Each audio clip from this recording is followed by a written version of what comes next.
সূরা মাইদার 6 নম্বর আয়াতে আল্লাহ বলেন, ইয়া আইয়ুহাল্লাযীনা আমানু ইযা কুমতুম ইলাস সালাহ, হে ঈমানদারগণ, যখন তোমরা নামাজের ইচ্ছা করো, ফাগসিলু ওয়ুজুহাকুম ওয়া আইদিয়াকুম ইলাল মারাফিক, চেহারা ধৌত করো, দুই হাত কনুই পর্যন্ত ধৌত করো, ওয়ামসাহু বিরুউসিকুম, মাথা মাসাহ করো, ওয়া আরজুলাকুম ইলাল কাবাইন, পা টাকনু সহ ধৌত করো, ওয়া ইন কুনতুম জুনুবান ফাত্তাহহারু, আর যদি গোসল ফরজ হয় তাহলে গোসল, এই ফরজ গোসলটা করে ভালোভাবে পবিত্রতা অর্জন করো।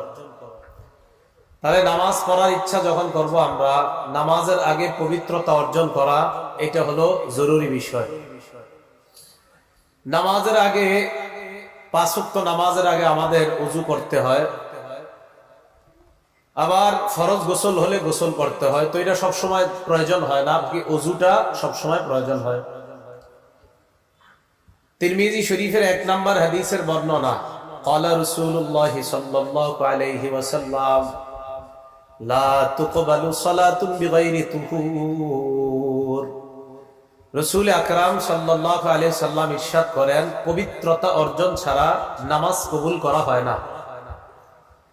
তিরমিজি শরীফের 2 নম্বর হাদিস, ক্বালা রাসূলুল্লাহ সাল্লাল্লাহু আলাইহি ওয়াসাল্লাম, ইযা তাওয়াদ্দাআল আবদুল মুসলিম আওয়াল মুমিনু।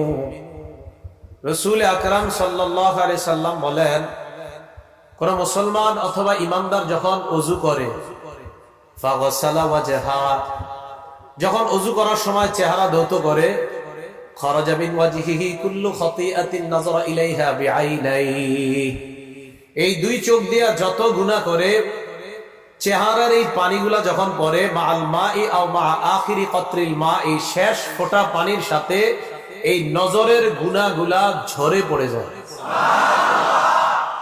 এই জন্য চেহারা যখন আমরা ধৌত করব ওযুতে, গুরুত্ব সহকারে এই আমলটা করা। ওয়া ইযা গাসালা ইয়াদাইহি, বান্দা যখন 2 হাত ধৌত করে, আল্লাহ নবী বলেন, সুম্মা গাসালা ইয়াদাইহি, হাত যখন 2টা ধৌত করে, খরাজা কুল্লু খাতিআ মিন ইয়াদাইহি বাতাশাতহা ইয়াদা,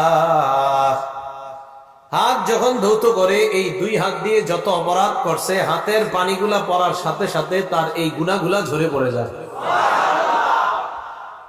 তিরমিজি শরীফের 3 নম্বর হাদিস, ক্বালা রাসূলুল্লাহ সাল্লাল্লাহু আলাইহি ওয়াসাল্লাম, মিফতাহুস সালাতি আত-তুহুর। আল্লাহর নবী বলেন, নামাজের চাবি হলো পবিত্রতা অর্জন করা। নামাজের চাবি হলো পবিত্রতা অর্জন করা। মনে রাখবেন, পবিত্রতা অর্জন করা একটা আমল, ওযু করা একটা আমল। আজকে থেকে একটা হাদিস সবসময় মনে রাখবেন, আমরা জীবনে যত আমল করি, এই আমলটা যেন সুন্দর করে করি, এটা আল্লাহ পছন্দ করেন।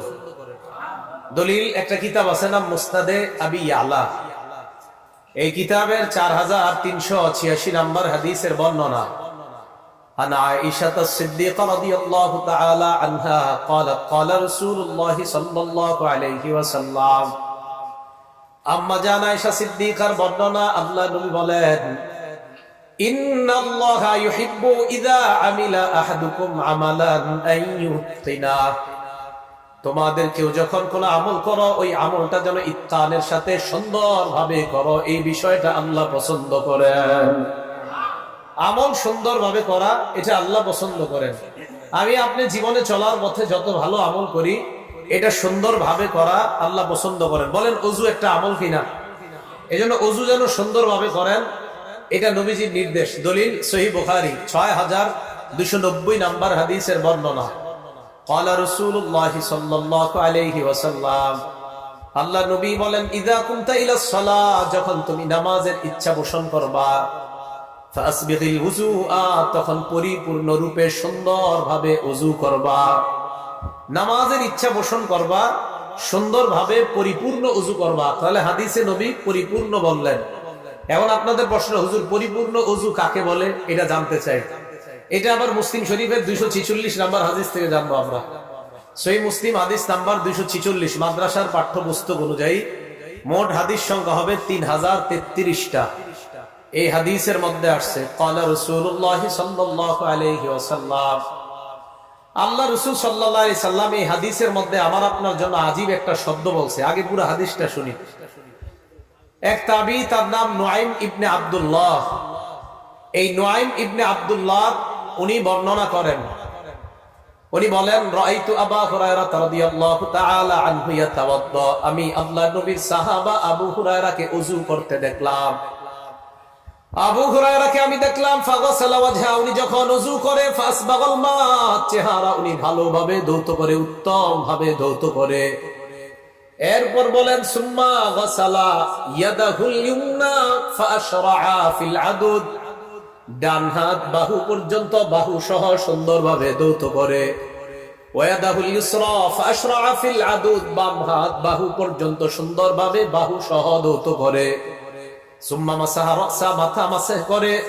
সুম্মা গাসালা রিজলাহুল ইউমনা ফাআশরাআ ফিস সাক, পায়ের নালা সহ ভালোভাবে ধৌত করে। ওয়ারিজলাহুল ইউসরা ফাআশরাআ ফিস সাক, বাম পায়ের নালা সহ ভালোভাবে ধৌত করে।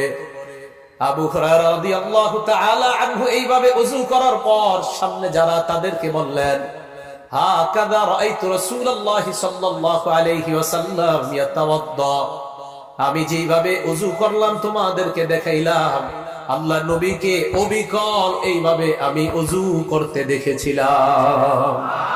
আমি নবীজিকে দেখছি এইভাবে ওযু করে। ঘটনা শেষ হয় নাই, হাদিস শেষ হয় নাই।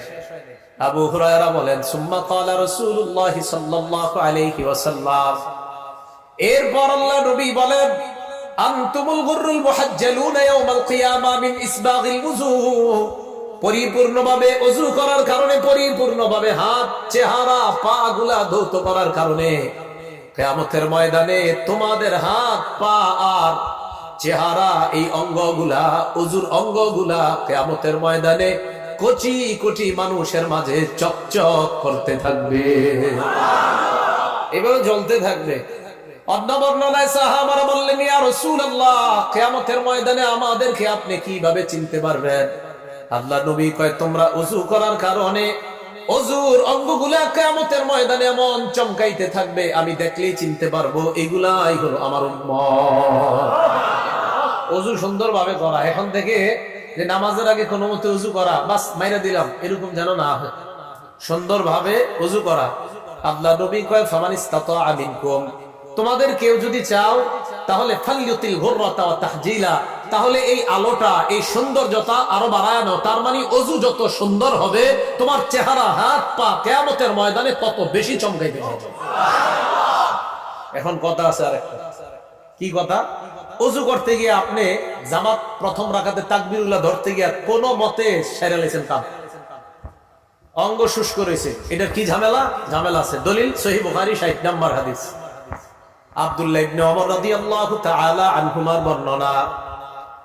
আব্দুল্লাহ ইবনে ওমর বলেন, তাখাল্লাফা আন্না নবী সাল্লাল্লাহু আলাইহি ওয়াসাল্লাম ফি সাফরাতিন সাফারনাহা, এক সফরে আমরা আল্লাহর নবীর সাথে ছিলাম।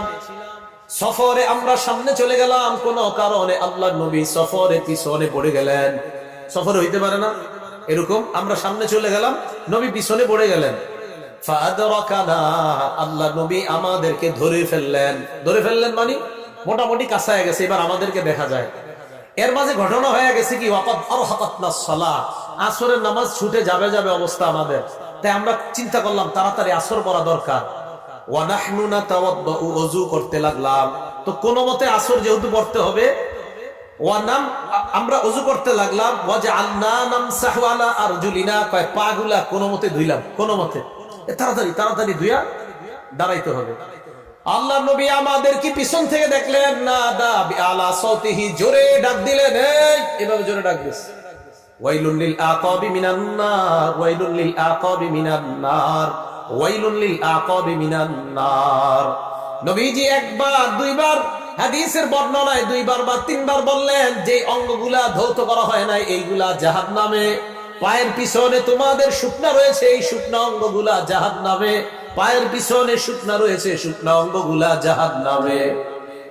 নবী সাল্লাল্লাহু আলাইহি সাল্লাম বললেন, তাড়াহুড়া করে যে ওযু করলা, পায়ের পিছনে তো শুকনা রয়ে গেছে, এটা জাহান্নামে যাবে। তো পা যদি না ধোয়ার কারণে জাহান্নামে যায়, জাহান্নামে কি শুধু পায়ের অংশ যাবে না পুরো বডি যাবে? পড়ে যাবে। তাহলে আল্লাহ আমাদেরকে সতর্কতার সাথে অজু পরিপূর্ণ রূপে করার তৌফিক দান করেন। এখন কথা হলো, অজু পরিপূর্ণ করতে গিয়ে আবার পানি অপচয় করা যাবে না। কি করা যাবে না বলেন না, কি করা যাবে না? আপনারা যে ট্যাপ কল ছাড়েন মসজিদে, প্রচুর পরিমাণ পানি অপচয় করেন। দলিল ইবনে মাজাহ 425 নাম্বার হাদিস, ইবনে মাজাহ হাদিসের কিতাব 425। মাররা রাসূলুল্লাহ সাল্লাল্লাহু আলাইহি ওয়াসাল্লাম বিসাআদ, আল্লাহ নবী তার সাহাবা সাদ রাদিয়াল্লাহু তাআলা আনহুর পাশ দিয়ে অতিক্রম করলেন।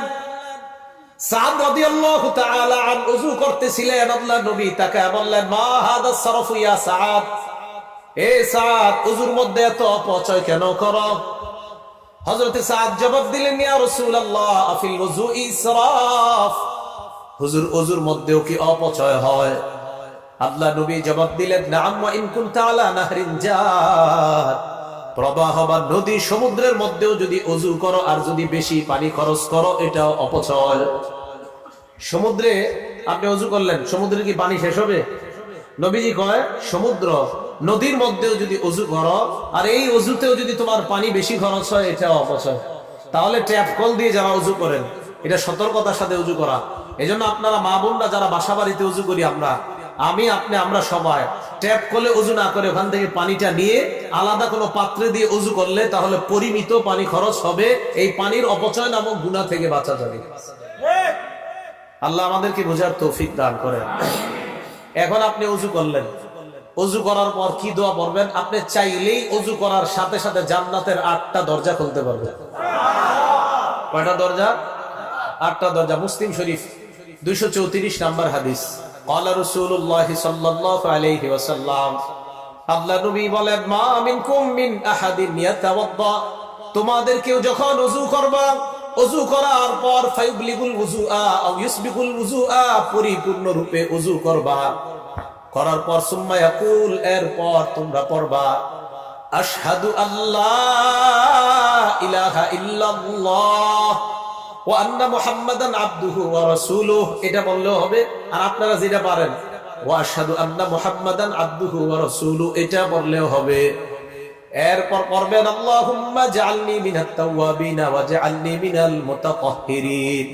নবীজি বলেন, ইল্লা ফুতিহাত লাহু আবওয়াবু জান্নাতিস সামানিয়া, এই দোয়াটা কালিমায়ে শাহাদাত পড়তে দেরি সাথে সাথে আল্লাহ জান্নাতের 8টা দরজা খুলে দেওয়া হয়। নবীজি বলেন, ইয়াদখুলু মিন আইয়িহা শা, সে যেই দরজা দিয়ে মন চায় ওই দরজা দিয়ে জান্নাতে প্রবেশ করবে।